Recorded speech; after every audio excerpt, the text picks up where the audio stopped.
By noon, my master had sent a man to the cells for being drunk in a public place, and by dusk he was drunker than that man had ever been, leaning across a crimson rope with his honors flapping to spit contempt at a soldier who would not so much as move his eyes. I stood 4 feet behind him with his case satchel over my shoulder and his second coat over my arm, and I watched the most respected magistrate in the realm build, brick by drunken brick, the scaffold he would hang from, and I did nothing to stop him, because for 11 years I had been trained to believe that Lord Justice Emeric Halloran did not make mistakes. He only made examples of other people. My name is Elias Ward. I was, on the day this happened, an articled clerk in the chambers of the Lord Justice of the Assize, which is a long way of saying I carried his papers, remembered his appointments, and believed his sermons. I am telling this account plainly because I have since learned from the man in the bearskin that the plain telling of a true thing is the most dangerous weapon in the world to those who have built their lives on being believed. My master taught me the law.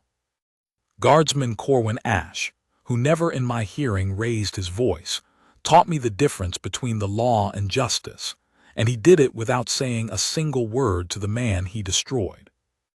Let me set the ground, because you must understand what my master was before you can understand how far he fell. Emeric Halloran was the Iron Assize.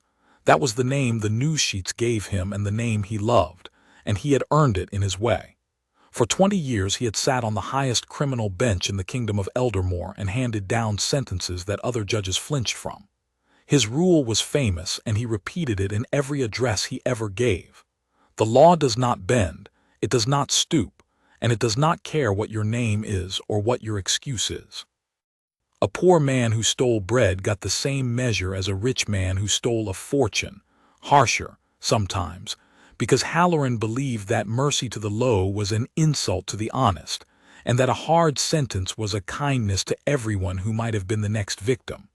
He was, above all, the scourge of the drinking houses. He had founded the Sobriety League, a great public movement, with a banner and a pledge and 10,000 members who wore a small pewter pin shaped like an empty cup. And he preached from every platform that drink was the mother of every crime that came before him, and that a man who could not master the bottle could not be trusted to master anything, least of all a public office. He believed all of it. I want to be fair to him, even now. He was not a hypocrite in the ordinary, small way, a man who says one thing on the platform and quietly does another at home. It was worse than that, and stranger. Emeric Halloran genuinely held that the rules were made for other men. Not because he was corrupt in his own eyes, but because he had decided, somewhere in the iron of him, that he was the measuring rod, and a rod is not measured against itself. The law was the stick he beat the world with. It never once occurred to him that the same stick might be turned around and laid across his own back. That, in the end, was the whole of his ruin. Not that he broke the law, but that he had spent his life proving to the entire realm that the law breaks everyone, without exception, and then made himself the exception, in front of 1,000 witnesses and 40 recording lenses, in the one place in the kingdom where no exception is ever made. That place was the Accession Review. The Review is the grandest public day in Eldermore's calendar. On it the king takes the salute of the whole household regiment upon the great forecourt of the palace at Harrowgate, the wide apron of pale stone inside the tall gilded railings, where the guards stand their posts, and the regiment troops its color before the sovereign. It is a day of scarlet and brass, and the enormous, patient discipline of men who stand for hours without moving while a nation watches. And a nation does watch. The forecourt is ringed with a public gallery and a covered dignitaries stand, and beyond the railings the streets are packed 12 deep with citizens, and every third one of them holds up a little glass lens on a stick to catch the moment, and the picturemen of the news sheets work the crowd, and by nightfall the images of the day are printed and passed and pinned in every tavern and shopfront in the realm. Nothing that happens on that forecourt is private. Nothing that happens there can be unhappened. That is the point of it. The review exists precisely so that the whole kingdom can see, all at once, that the crown and the regiment and the law are real and unbroken, and the same for everyone. My master had been an honored guest in the dignitaries' stand for 9 years running, seated near the front, a pewter empty cup pin on his lapel beside his chains of office. I had never seen him drink. That is the truth, and it is important. In 11 years I had carried his satchel to 100 dinners, and I had watched him wave the wine away at everyone with a small, satisfied gesture that everyone at the table was meant to notice. So I do not know to this day what broke in him that afternoon. I have theories. That morning before the review, he had held a short sitting of the Assize, a thing he did as a point of pride, to show that the law did not take holidays even for the king's own day. And in that sitting he had sentenced a dockhand named Tom Colley to 6 months' hard confinement for being drunk and disorderly in the public street and jeering at a constable. 6 months. For jeering. Colley had a wife and a sick child and had lost his place on the wharves that week, and he had drunk his grief and shouted at a constable who told him to move along, and my master had looked down at him from the bench and said the words I had heard him say 100 times: "The bottle is no defense in my court. A man is answerable for what the bottle makes him do," and given him 6 months to teach the realm a lesson. Colley wept. My master did not look up from his notes. I wrote the order in my own hand. I mention this because you will need it later, all of it, exactly as it happened, because the whole shape of what followed is a mirror, and a mirror shows you nothing you did not bring to it. Then we went to the review, and somewhere between the Assize and the forecourt, in the long warm hours in the dignitaries stand with the sun on the stone, and the flasks passing among the great men who thought themselves above the pledge they had all signed, Emeric Halloran drank. I did not see the first cup or the 10th. I was kept at the back of the stand with the other clerks and servants, near the rope that separated the dignitaries from the ordinary gallery, and I only understood how far it had gone when I saw him rise from his seat in the middle of a lull between the trooping and the salute, sway, catch himself on the shoulder of the man beside him, and come down the steps of the stand toward the rope where I stood, his eyes bright and wrong, his fine mouth loose, his chains of office swinging, looking for something. I thought at first he wanted me. Then I followed his gaze past me to the post beyond the rope, and I understood that he had found what he was looking for, and my stomach turned over, because what he had found was a guard. The guard's name, I would learn, was Corwin Ash. He held the post at the near corner of the forecourt where the dignitaries' gallery met the public one. A static sentry post, a low stone plinth he stood upon so the crowd could see him, one of the men whose whole duty that day was to be perfectly, monumentally still while the ceremony moved around him. He was perhaps 35, tall, lean in the way of a man who has done hard work rather than the way of a man who has starved, and he wore the scarlet tunic and the tall black bearskin and the white gloves and the polished medals, and he held his rifle at the order, its butt on the plinth by his boot, both gloved hands folded upon the muzzle. His eyes were fixed on the middle distance, on nothing and everything, in that trained way the guard have of being a pair of open eyes that are somehow also a closed door. The sun was full on him. He had, I would guess, been standing on that plinth without moving for something close to 2 hours. And Emeric Halloran, Lord Justice of the Assize, the Iron Assize, the founder of the Sobriety League, walked up to the crimson rope in front of him with the drink singing in his blood, and decided, in the way that drink decides things, that here was a wall he would make a name of himself by pushing over. "You," my master said. It was not loud, that first word, but it carried, the way his voice always carried, a courtroom voice, pitched to fill a room and to be obeyed. The people nearest us in the gallery turned. My master planted himself at the rope, one hand gripping it, and looked up at the guard on his plinth with a smile spreading across his face, the smile I had seen him wear over the bench when a prisoner said something he intended to use against him. "You," he said again louder, savoring it, "do you know who I am?" Guardsman Ash did not answer. Of course he did not. He was on the king's post. He was forbidden to speak or move save on the orders of his own officers. He was, in that moment and by design, the single least free man on the whole forecourt, a man whose entire honor lay in not reacting to exactly this. His eyes did not drop. His face did not change. The white gloves lay folded on the muzzle of the rifle, still as carved stone. And I watched my master's smile widen because he had found the perfect victim. He had spent his whole life in a room where the moment he spoke, everyone jumped, where his word moved men to cells and to ruin, where silence in his presence meant fear. And here at last was a man who would not jump, who would not answer, who could not. To Emeric Halloran, drunk and swollen with the day's flattery, the guard's disciplined silence did not read as strength. It read as the most delicious kind of defiance, a lower man refusing to acknowledge his betters. And he set himself to break it the way he had broken 10,000 silences from the bench. "He doesn't know," my master announced, turning to take in the gallery, gathering an audience the way he gathered a jury. A few people laughed, the uncertain laugh of a crowd that senses a scene and does not yet know if it is allowed to enjoy it. "He doesn't know who I am. Well, let me educate him. I am the man," he said, turning back and leaning further over the rope, close enough now that I could see the flush along his cheekbones and the wet shine of his eyes, "who decides what happens to men like you. When you get into your trouble, and men in uniform always get into their trouble, oh, I've had 100 of you before my bench, I am the one who looks down and decides. And do you know what I decide?" He rapped the rope with his knuckle as though it were the rail of the dock. "I decide that a uniform is no defense, that a medal is no defense. That standing very still and looking very grand is no defense at all."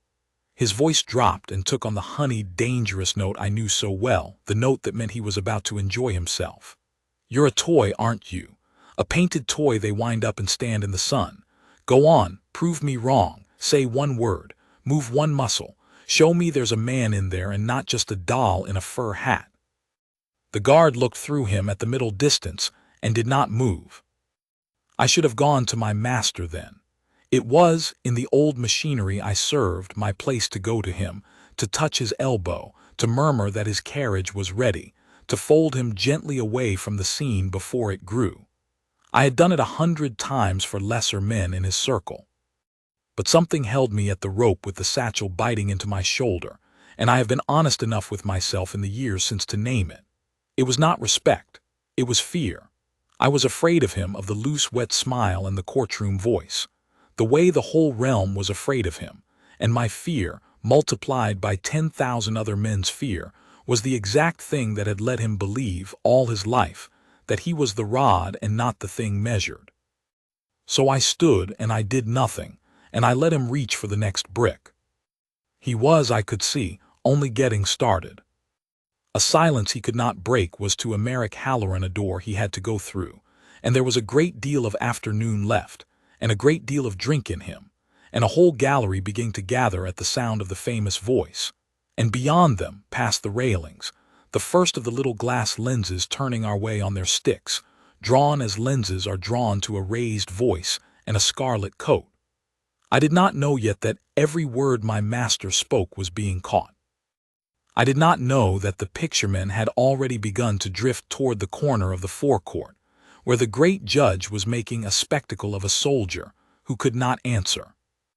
I only knew, watching the guard's unmoving face and my master's swelling one, that a line was being approached that even a man like Halloran was not permitted to cross, and that he was going to cross it anyway, because he had never once in his life been on the wrong side of a line and could no longer imagine that such a side existed.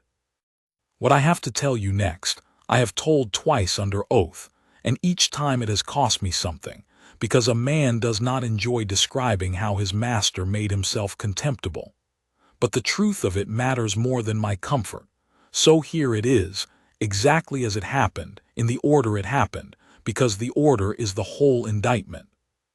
He began with the mockery of the man's stillness, and when the stillness did not break he escalated as men like him always do, From insulting the office to insulting the person to insulting the very thing the office stands for. "Look at him," he told the gathering gallery, gesturing up at Ash like a showman with a curiosity. "The pride of the realm, the household guard. We're all meant to weep at the sight of him, aren't we, standing there so brave in the sun? I'll tell you what I see.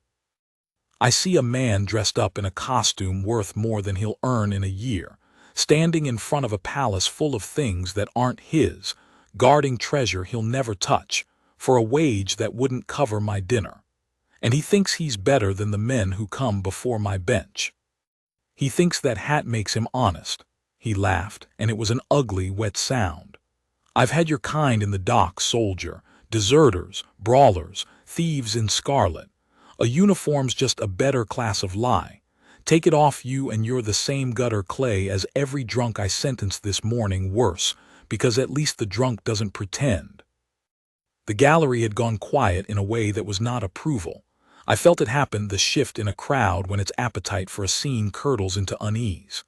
These were people who had come to honor the guard, to weep at exactly the sight my master was sneering at, and here was one of the great men of the realm, chains of office swinging, telling them their pride was a costumed lie.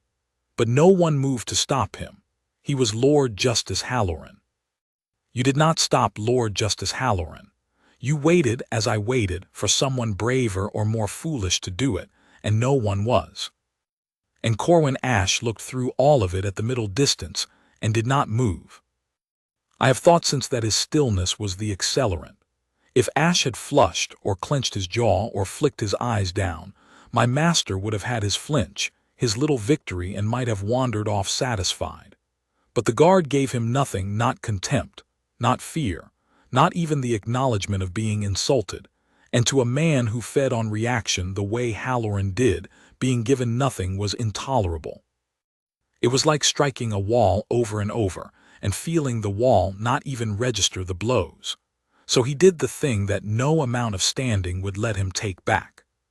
He crossed the rope. He did not climb over it grandly. He was too drunk for grandeur.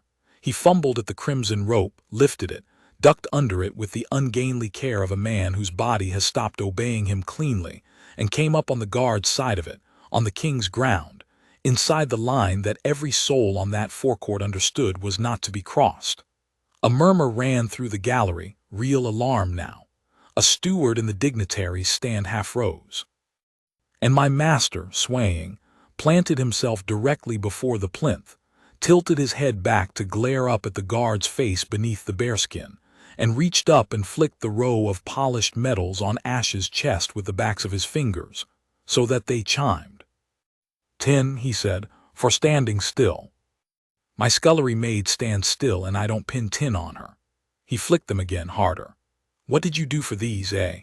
Open a door for the king, hold his horse."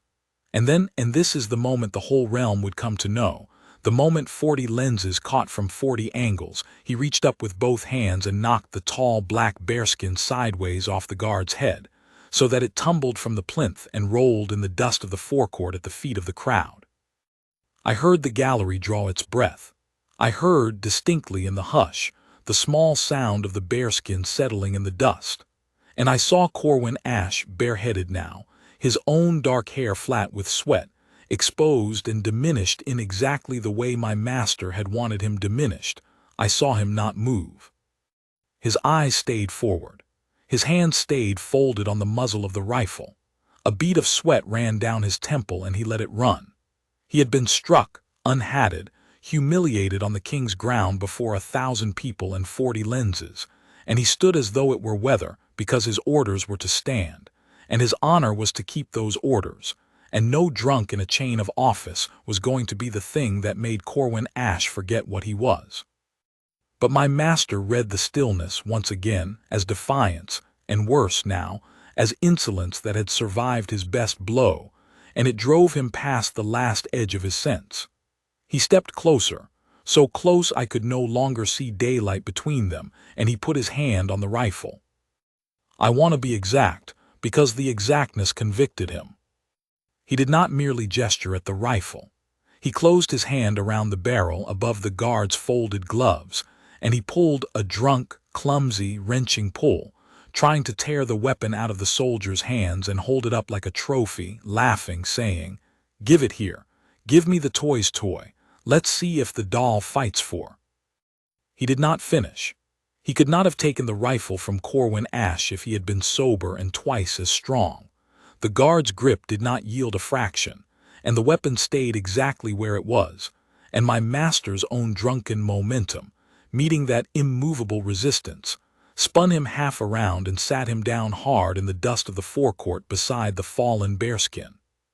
He landed on the seat of his fine breeches, chains askew, empty cup pin glinting, and for one instant the whole forecourt held its breath to see what the great Lord Justice would do. What he did was the last brick. Sprawled in the dust, red-faced, humiliated by his own fall in a way no soldier had touched him, he lost the last of himself, and he screamed up at the still, bare-headed guard the thing that would end him. I will set it down as he said it, because the recording lenses set it down too, and it was played in the great hall of the inquiry until every word of it was carved into the realm's memory. "Do you know what I am?" he shrieked, spittle flying, scrabbling in the dust. "I am the law. I decide what's true in this kingdom. I decide who's guilty. You think there's justice. There's me. I sent a man down this morning for less than looking at me, and I'll do it to 100 more, and no one will ever touch me.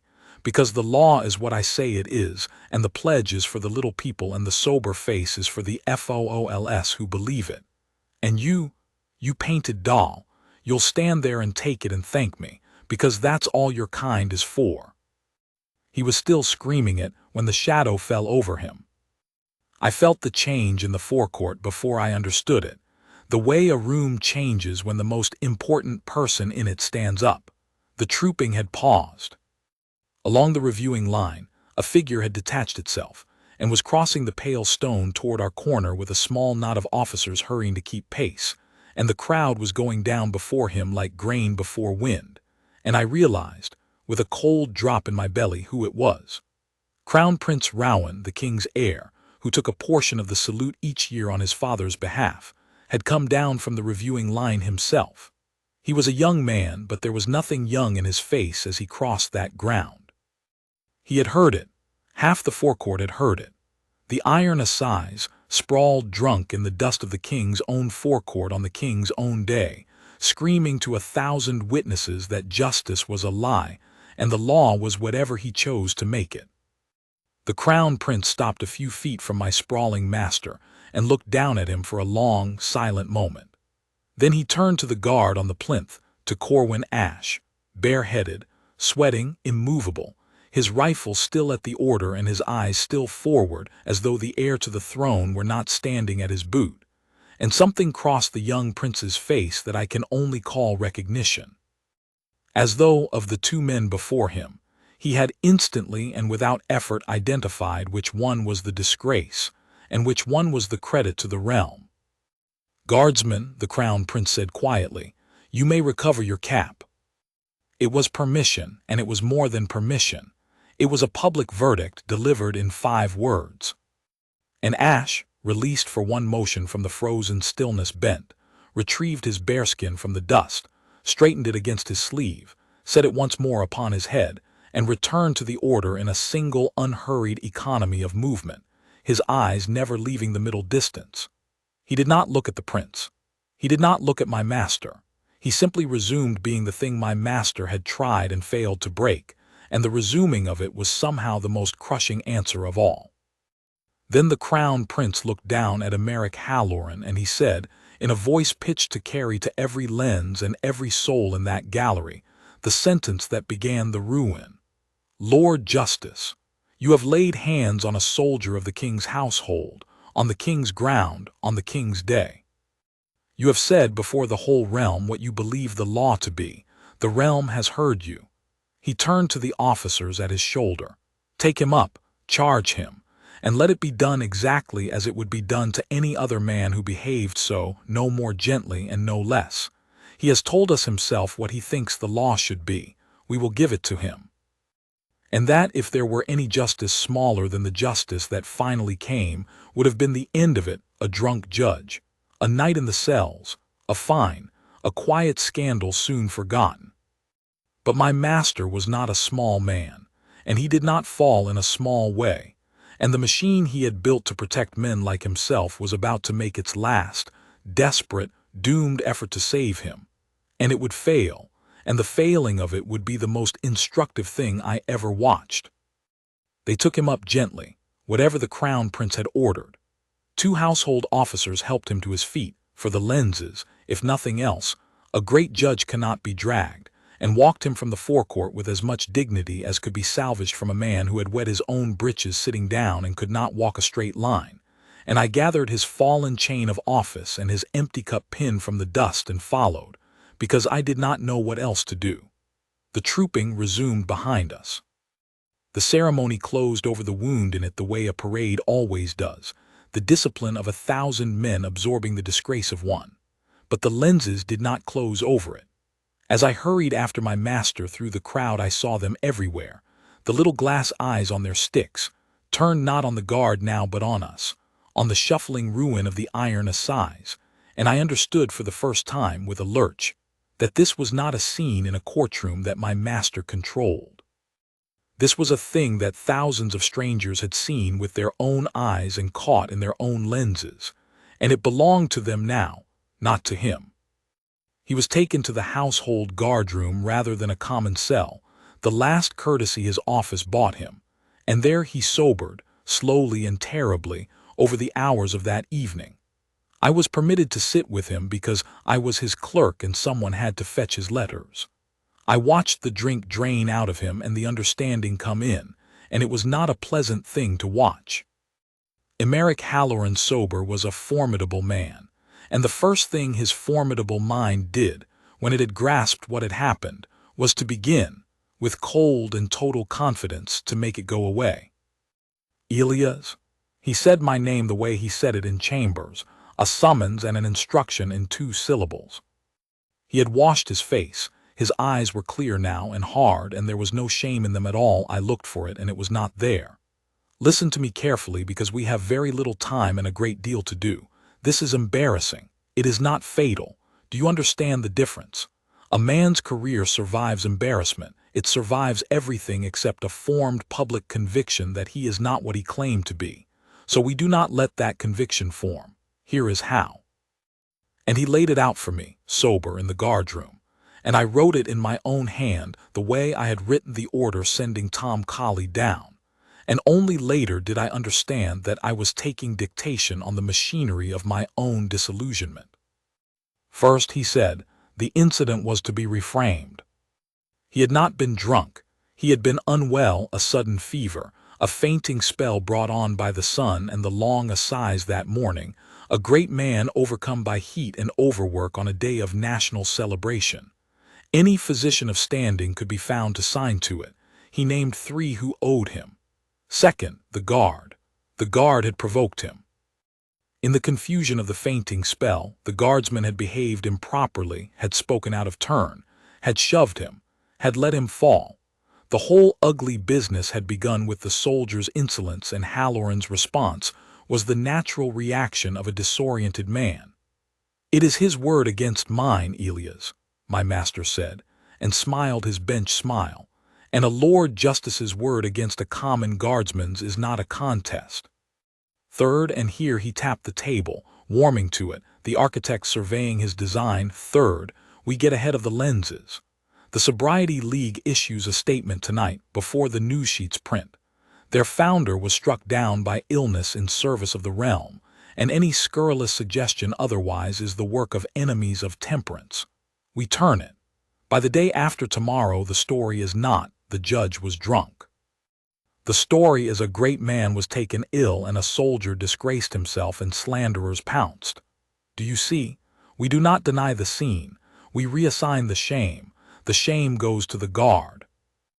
I remember that I said nothing. I remember that I wrote it all down. And I remember thinking, in a small cold voice at the very back of my mind, that it would probably work, that I had watched this machine work 100 times, that the physicians would sign and the league would trumpet, and the news sheets would take the great man's word over the soldiers. and that in a month Tom Colley would still be in his cell and Emeric Halloran would still be on his bench, and the only casualty would be a guardsman named Corwin Ash, who would be quietly found to have behaved improperly, reprimanded. Perhaps posted to some cold border depot, his career ended so that a judge's could continue. That was how it went. That was how it always went. The machine did not run on truth. It ran on who could be believed, and a Lord Justice could always be believed over a man in a fur hat. I carried my master's dictated instructions out into the corridor to begin setting them in motion. And there, in the corridor of the household guardroom, I met the first thing that did not fit the machine. His name was Color Sergeant Garrick Doone, and he was the guard sergeant, Corwin Ash's sergeant, a broad, gray, weathered man of perhaps 50 with a face like a cliff and a color sergeant's crown on his sleeve, and he was leaning against the wall of the corridor as though he had been waiting for me, which he had. "You'll be Halloran's clerk," he said. It was not a question. "You'll be the one he's sending to fix it." I drew myself up and gave him the line I had been given, that a grievous misunderstanding had occurred, that Lord Justice Halloran had been taken ill, that improper conduct by the guardsman was under review, and Color Sergeant Doone let me finish the whole speech, and then he looked at me for a while with his cliff of a face, and then he said something I have never forgotten. "Son," he said, "I've stood men on that forecourt for 30 years. I stood Ash on that plinth myself this morning. Do you know what I told him, same as I tell every man I stand there? I told him, whatever comes at you today, you do not move, you do not speak, you do not react, because the whole point of you, the entire reason the crown puts a man in that hat and stands him where the world can see, is to be the one thing in the realm that cannot be provoked into forgetting itself.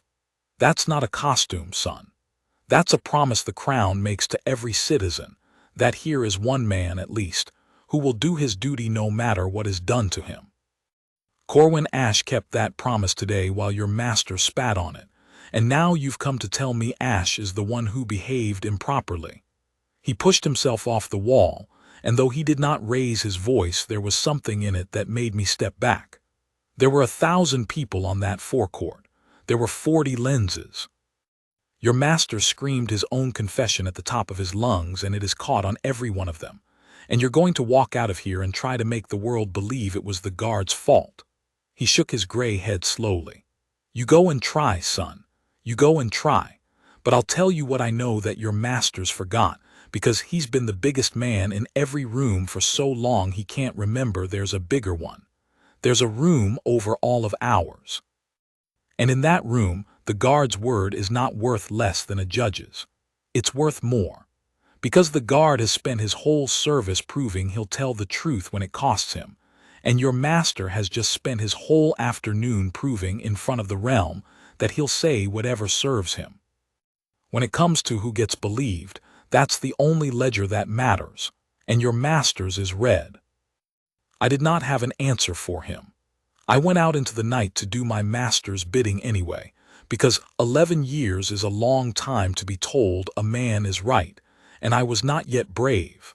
But Color Sergeant Doone's words went with me, and they would not lie down. Because here is the thing the machine had not reckoned with, the thing my master, for all his cold, clever confidence, could not see from inside the certainty of a life in which he had never once lost. The world had changed under him while he stood so long at the top of it that he had stopped noticing the ground. It was no longer only a judge's word against a guardsman's. There were the lenses. 40 of them in 40 hands, held by 40 strangers who owed Emeric Halloran nothing, and had every one of them come to the review to love the guard he had disgraced.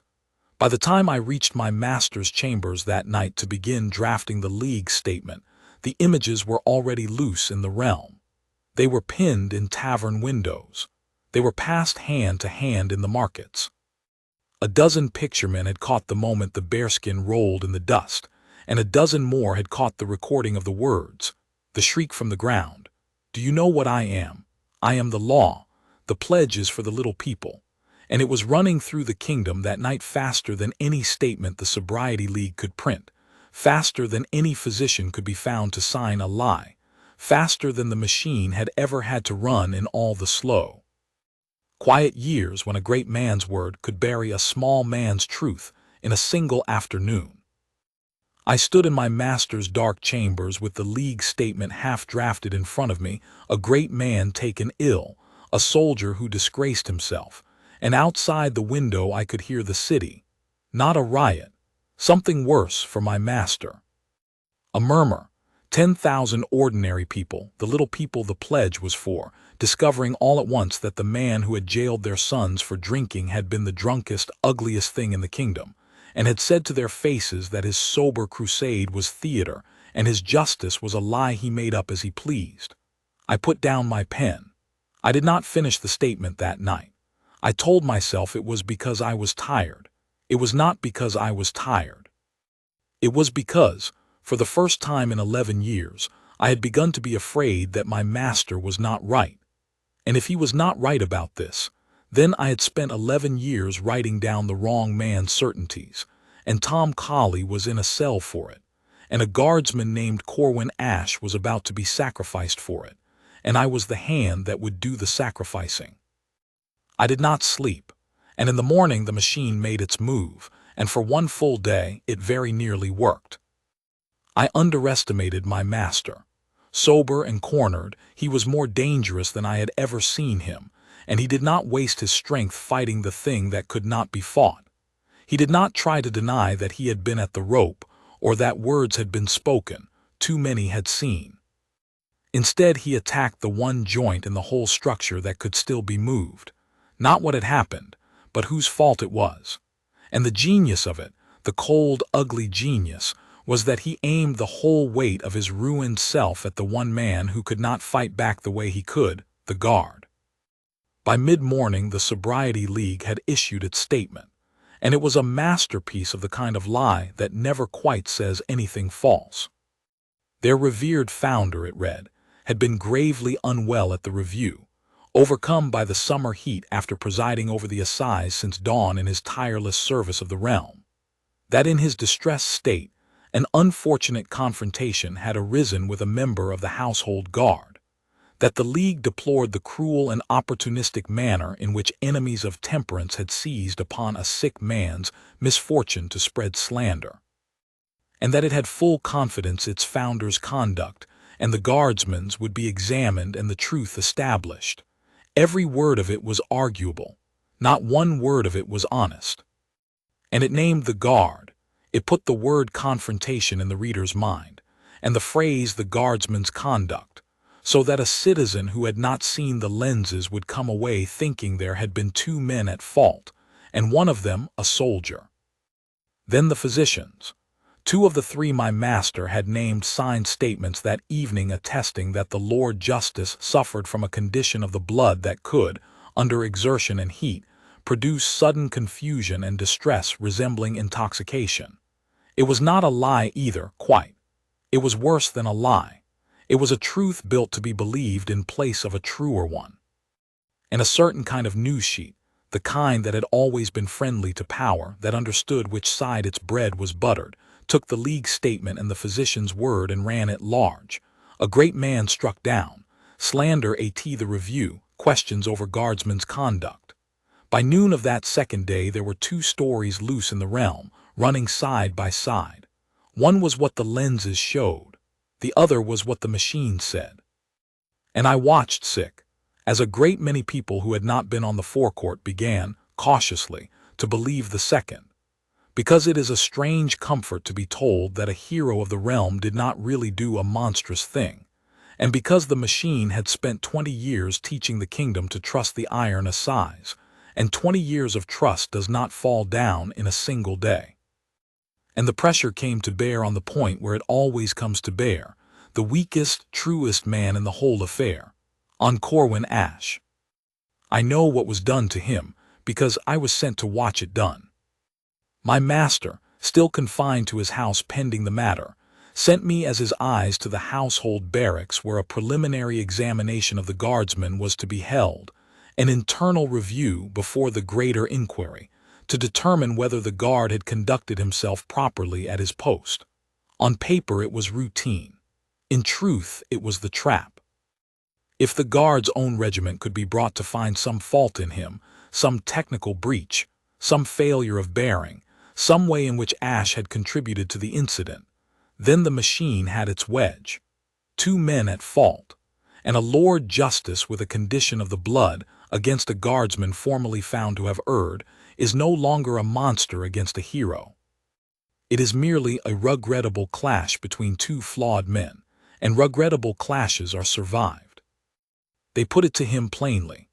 I sat at the back of the barrack room with my master's writ of interest in my satchel, and I watched 3 officers of the review board, none of them cruel men, lay the escape in front of Corwin Ash like a rope thrown to a drowning man, except the rope was for my master, and the drowning was the guard's own. Guardsman Ash, the senior of them said, not unkindly, this matter has grown larger than any of us wish. It threatens a great office of the realm, and it threatens the good name of the regiment, which does not enjoy being at the center of a public brawl. There is a way to make it smaller. You were provoked grievously by a man who, we are now told, was unwell and not himself. No one would blame you if, in the confusion, something you did or said had contributed to how the thing unfolded. A word out of turn, a movement, anything. If you were to allow that the fault was not entirely on one side, that both men in a bad moment fell short, then this becomes a private matter of 2 men's regret, and the regiment steps out of the storm, and you, guardsmen, are spared a great deal of unpleasant attention. Do you understand what is being offered? It costs you almost nothing. It closes the whole affair. All you need do is agree that it was not so simple as the lenses make it look. And I watched Corwin Ash, standing at attention in his undress uniform, his medals off his chest now and the bearskin gone and only the man beneath it left, and I saw exactly how much the rope tempted him, and it was the most human moment I had yet seen him have. Because it was true, it would have cost him almost nothing, and it would have bought him everything. An end to the attention, the goodwill of his officers, the regiment's gratitude, a quiet life.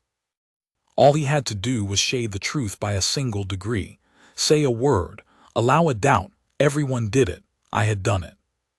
The whole machine was built out of good men shading the truth by a single degree, because the cost of not doing so was borne by someone else, always someone else, someone smaller and further away. Corwin Ash was silent for a moment. Then he spoke, and it was the first time I had heard his voice, and I will carry what he said to my grave. With respect, sir, he said, I cannot help you make it smaller because it was not small.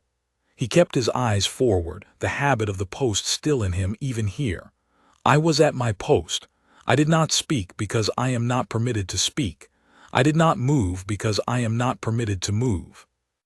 A man crossed the rope and struck my medals and took the cap from my head and pulled at my rifle and screamed what he screamed. And I did nothing, sir, because nothing was what my orders required and my honor required, and I would do it again exactly the same. There is no word I said out of turn, because I said no word. There is no movement I made amiss, because I made no movement, save to recover my cap when the Crown Prince gave me leave. If I stand here now and say that I was partly at fault, I will be doing the one thing I did not do out there on the forecourt. I will be lying to serve a powerful man's comfort. And if I do that, sir, then everything I stood still for out there means nothing. I stood still so that the truth would be simple. Do not ask me to make it complicated now, to save the man who made it ugly. I would rather be posted to the coldest wall in the realm with my name clean than keep this warm one with a lie in my mouth. The barrack room was very quiet. The senior officer looked at Ash for a long time, and then I saw it happen. Something in his face changed. Some old soldier's thing woke up in him, and he closed the folder in front of him and said, quietly, "No, guardsman, I'll not ask you again. Stand easy." And that was the moment the trap failed, though none of us in the room yet knew how completely, because the machine had needed the guard to shade the truth, and the guard would not, and a machine built to bury the truth cannot run on a man who refuses to help dig. I went out of the barracks into the gray afternoon, and I sat down on a stone bench in the yard, and I found that my hands were shaking. I had come as my master's eyes, to carry back the good news that the guard had taken the rope. And the guard had not taken the rope. He had stood in an empty room, with no crowd to see him and no lenses to record him and everything to gain by a small lie. And he had told the plain truth at his own cost, because he had decided long before I ever laid eyes on him that a man is either honest when it is expensive, or he is not honest at all. And sitting on that bench, I thought of my master's dictated instructions in my own handwriting, the fainting spell, the guard's improper conduct, the shame reassigned, and I thought of Tom Colley in his cell for 6 months for jeering at a constable, and I thought of 11 years of writing down a great man's certainties, and something in me that had been standing very still for a very long time, the way the guard stood still, finally moved. That evening I did not go back to my master's house. I went instead to find out where they had taken Tom Colley. I told myself it was curiosity. It was not curiosity. It was the beginning of a decision I did not yet have the courage to name. I found the record easily enough. I had, after all, written the committal myself, and I read again what I had written down without ever once looking at it. A dockhand, no prior offenses. A wife, a child sick with the lung fever, drunk in the public street for the first time in his life on the day he lost his living. 6 months hard confinement. No leniency, the bottle is no defense. And beneath it, in the margin in my own hand, a note I had made at my master's instruction and forgotten. Let it be reported. A public example. That was why Colley got 6 months for what other men got a fine, not for justice, for a headline, to feed the same machine that was now trying to devour Corwin Ash. My master had ruined a poor man's life to decorate his own reputation for hardness. On the very morning of the day, he disgraced himself past all saving, and I had held the pen. I sat with that for a long time in the record office as the lamps were lit around me. And then I did the thing that ended my life as it had been and began it as it became. I made a copy, a true copy in my own hand, certified as clerk of the court, which I still was, of the committal of Tom Colley, and of the marginal note ordering it made a public example, and of 3 other cases from that same season that I had reason to know had been decided the same way, for the same reason, to feed the same appetite. And I put them in my satchel beside my master's dictated lies, so that I was carrying in one bag the whole truth of the man, what he did to the powerless, and what he tried to do to the honest, and the exact machinery by which he had done both. I did not yet know what I would do with it. I only knew I would not burn it.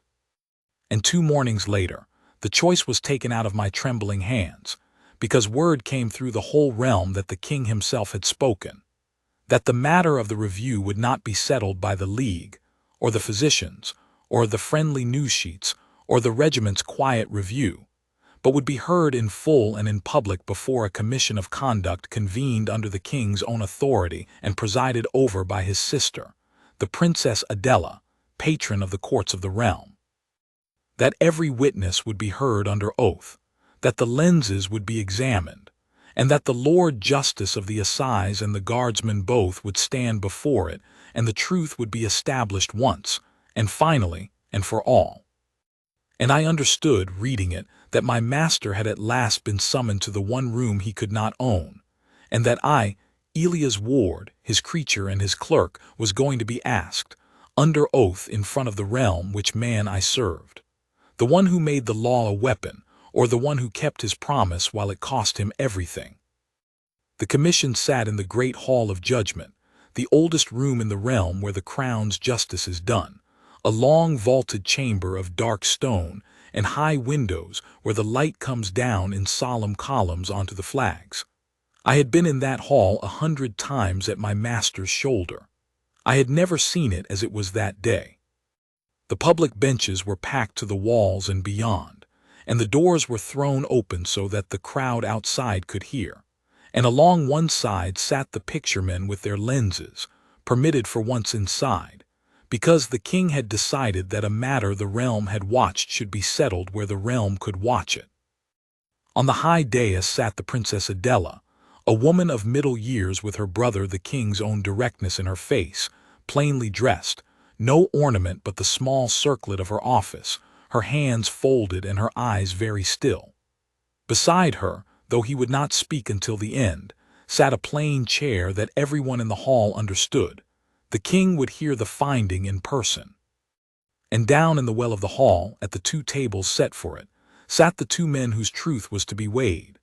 At one, in his finest robes with his chains of office restored to his shoulders and his empty cup pinned bright on his breast, and three advocates ranged behind him, Lord Justice Emeric Halloran.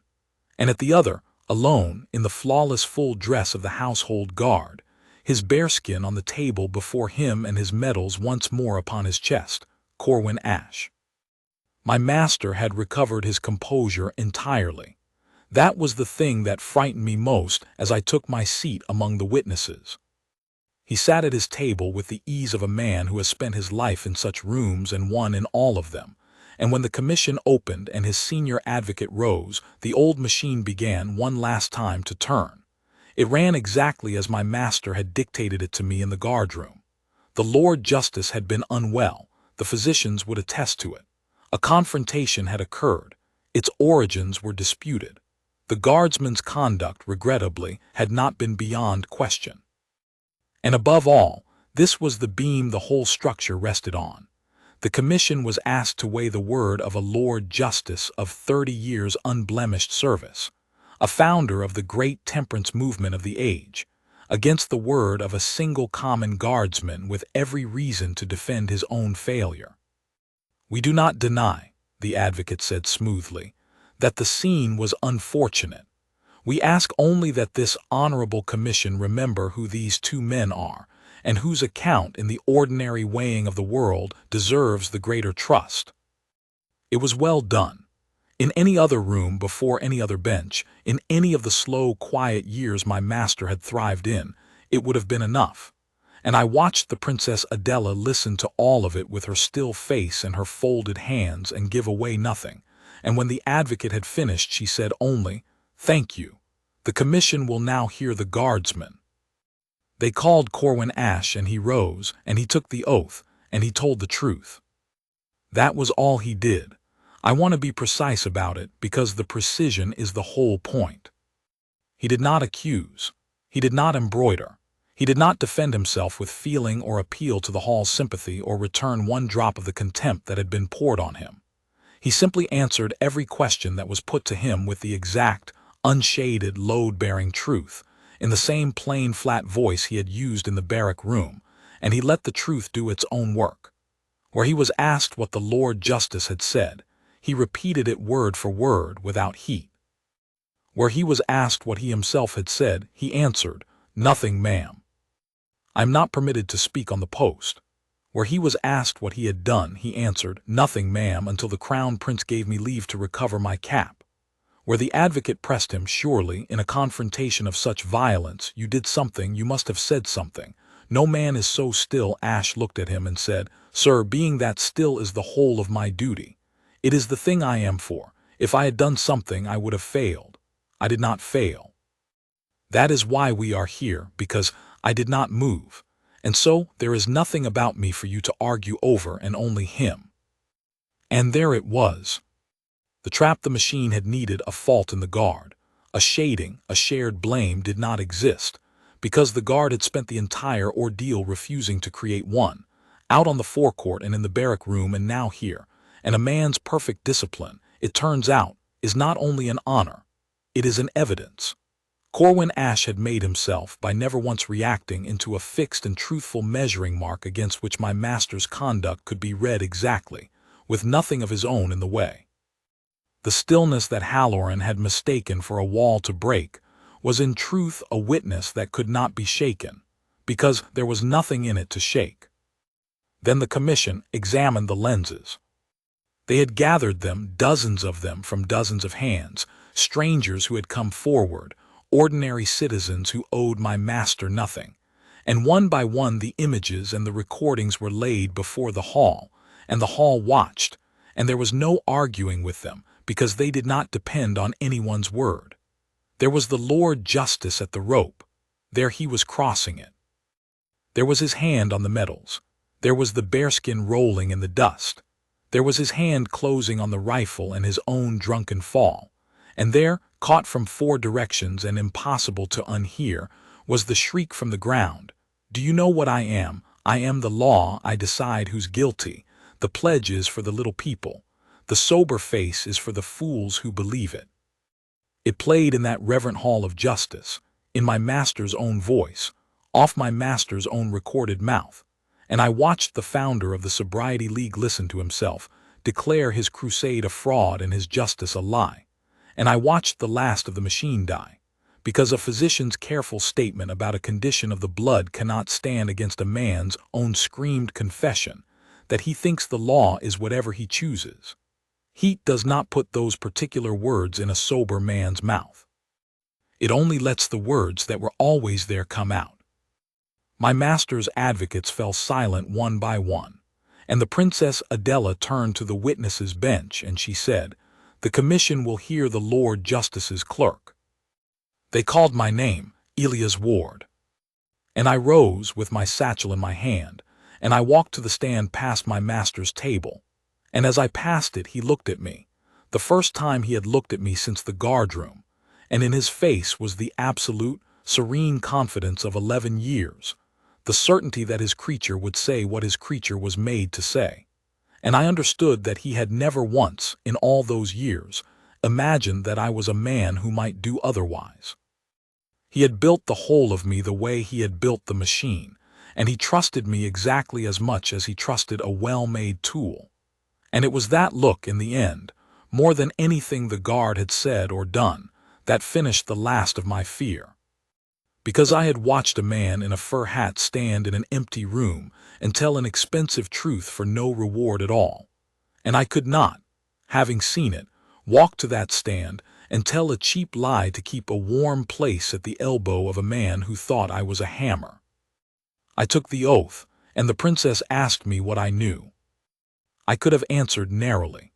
I could have spoken only of the review, of the drink I had not seen poured, of the scene I had watched from the rope. Instead, I opened my satchel, and I laid on the stand before the commission the 2 things I had been carrying. My master's dictated instructions in my own certified hand for the reframing of the incident, the false illness, the physicians who owed him, the shame to be reassigned to the guard, the whole architecture of the lie. And beside it the committal of Tom Colley, 6 months for jeering while drunk, and in the margin in my own hand the note at my master's instruction, "Let it be reported," a public example, and the 3 other committals like it. "Your Highness," I said, and my voice shook and then steadied, "I am Lord Justice Halloran's clerk. I have been his clerk for 11 years. Everything you are about to weigh, I helped him build, and I am ashamed of it, and I will not help him build any more of it. These papers are in my hand, and I certify them true. This one is the plan he gave me, the night of the review, to make the realm believe he had fainted and the guardsman had erred. And this one is the order from the morning of that same day, sending a man named Tom Colley to 6 months' hard confinement for being drunk in the street and jeering at a constable. The very thing my master did that afternoon to a soldier. And the note beside it, in my hand at my master's word, ordering that the poor man's ruin be reported, to make a public example, to decorate my master's name for hardness. I set them side by side, Your Highness, because that is the whole of the man in one day. In the morning, 6 months for a poor man who drank his grief. In the afternoon, the same offense and worse from the man himself, and a lie prepared before nightfall to escape it. He told the guardsman the truth of what he believed. He shouted it. He said the law is what he says it is, and the pledge is for the little people. I have watched him prove it for 11 years, and I am done writing it down. I will not pretend the hall was silent when I finished. It was not silent. It made the low, terrible sound a great room makes when a thing that everyone half suspected and no one dared say is finally said aloud and cannot be taken back. and I looked once at my master. Emeric Halloran had not moved. But something had gone out of his face, the serene confidence, the certainty of the measuring rod that is never itself measured, and what was left was only an old man in fine robes who had just watched the last of his tools turn in his hand, and understood, perhaps for the first time in his life, that he was standing in a room he did not own, being weighed on a scale he did not control, by the law he had told the world would bend for him. It did not bend. The Princess Adela let the hall settle. Then she conferred, quietly and briefly, with the man in the plain chair beside her, and King Alaric rose to deliver the finding himself, which he need not have done, and which everyone in that hall understood he did precisely because the realm had watched the wrong done in public and would now watch it answered in public, so that no citizen could ever say the crown kept one law for the great and another for the small. He was a spare, grave man, the king, and he did not raise his voice, and he did not need to. Emeric Halloran, he said, you built your name upon a single principle, and you preached it from every platform in my realm, and men were ruined by it, that the law does not bend, does not stoop, and does not care what a man's name is. It was a hard principle. It was, on the whole, a true one. I intend to honor it now by applying it to you exactly, without the smallest exception, as you applied it to every soul who ever stood in your dock. You have asked this commission to weigh who you are against who the guardsman is. It has, and it finds that who a man is not his robe or his office or his chain. It is what he does when he believes no one who matters is watching. This guardsman, believing his career forfeit, told the truth at his own cost, in an empty room, because his honor required it. You, believing yourself beyond reach, laid hands on a soldier of my household, declared to my people that my justice is a fraud you invent at your pleasure, and set about to bury it all under a lie built on a poor man's ruin. That is who each of you is. The commission has weighed it, so have I. And then, with a plainness more crushing than any thunder, the king took my master apart, item by item, the way my master had taken apart 1,000 men from the bench, and every piece of it was lawful, and every piece of it was final, and not one word of it was cruel. Emeric Halloran was removed from the bench of the Assize, that hour, never to sit in judgment upon any man in the realm again. His commission as Lord Justice was revoked, and his chains of office were taken from his shoulders where he stood. The honors the crown had given him across 30 years were struck from the rolls and his name with them, so that the histories of the courts would show the office he had held but not the man, as though a place had been swept clean. He was to answer, as any other man would answer and by the ordinary process, to the charge of laying violent hands upon a soldier of the household on crown ground, the same law, the king observed, under which my master himself had sent men to hard confinement, now to be applied to him no more gently and no less. And because the recorded words had raised a question the realm could not leave unanswered, whether a man who administered justice as a fraud he invented at pleasure had done true justice in the thousands of cases he had decided, the king ordered that every sentence Emeric Halloran had handed down in his last years upon the bench be reviewed, one, by other judges, that any man wrongly or excessively condemned to feed the Iron Assize's reputation for hardness might be found and freed. That was the brutal part, if you want the word the news sheets used, and it was brutal, but there was not a drop of blood in it and not a blow struck, and that is exactly why it was complete. My master was not beaten. He was unmade. Everything he had spent his life building, the name, the office, the crusade, the terrible moral authority, was taken from him lawfully in the open, by the very principle he had preached, and left him with nothing but the plain fact of what he had done, which the whole realm had seen and would not forget. A man who lives by being believed cannot survive a day on which the entire kingdom watches him, proved a liar in his own screamed voice. The Sobriety League dissolved within the month. A movement founded on one man's authority cannot outlive the public ruin of that authority, and its 10,000 members put away their little pewter cups. The friendly news sheets, sensing the wind, turned on him overnight the way such papers always do. And Merrick Halloran, who had walked into the great hall of judgment in his finest robes with 3 advocates at his back, walked out of it in his shirt sleeves, an ordinary man awaiting an ordinary trial, disgraced past any recovery the world could offer, and no one in all the realm he had ruled by fear rose to help him. That is what the fear had always been worth. It had never been love. It had only been fear, and fear does not carry a man's coffin. They reviewed the cases, as the king ordered, and among the first of them was Tom Colley. He was brought up out of his cell in the 2nd week, and his sentence was set aside as excessive and improperly motivated. My certified copy of the marginal note, a public example, saw to that. And he went home to his wife and his sick child with a small sum from the crown by way of amends, which does not give a man back the weeks he lost or the place on the wharves he lost, but which said, at least, that the realm had noticed the wrong and named it. I went to see him once because I had written the order that took his freedom and I wanted to look him in the face when he had it back. He did not forgive me and I did not ask him to. He only looked at me for a while and said, "You held the pen." And I said, "I did," and then I held it the other way. It was not absolution. But it was true, and I had learned by then that a true thing said plainly is worth more than a comfortable thing said well, and that I had learned it from a man in a fur hat who never said a word to me at all. As for Corwin Ash, he went back to his post.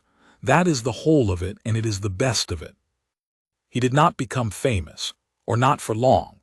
The realm tried to make a hero of him, and he declined the making with the same stillness he had declined my master's provocation. And within a season, the lenses had moved on to other storms, and Corwin Ash was once again only a man standing very straight on a plinth of pale stone in the sun, being the one thing in the realm that cannot be provoked into forgetting itself. I went to the forecourt on the next Accession review a year on, and I stood in the public gallery where I had once stood at my master's rope, and I watched him take his post at the near corner, immaculate and unmoved, medals bright, eyes on the middle distance, keeping the promise the crown makes to every citizen through him, that here is one man, at least, who will do his duty no matter what is done to him. And I understood, watching him, the thing that had taken me 11 years and a great man's ruin to learn, that my master had had all the power in the realm and none of the honor, and the guardsman had had none of the power and all of the honor, and that in the one room that finally mattered, the room over all the others, honor weighed more. I do not clerk for judges any more. I could not after that. I had lost the stomach for the kind of certainty that comes with a chain of office. I read law still, I finished my articles, and I stand now for the poor, for the Tom Colleys, the men the machine used to grind, and I win more than I lose. And when I do not win, I tell my clients the plain truth of why, because I have learned what a shaded truth costs and who it costs it to. And on the mornings when the work is hard and the temptation is there, as it always is, to shade a thing by a single degree to buy myself an easier day, I think of an empty barrack room, and a soldier with his medals off his chest and everything to gain by a small lie, standing at attention before 3 tired officers and saying, "I would rather be posted to the coldest wall in the realm with my name clean than keep this warm one with a lie in my mouth." He never knew he taught me that. He never spoke a word to me in his life. He did not need to.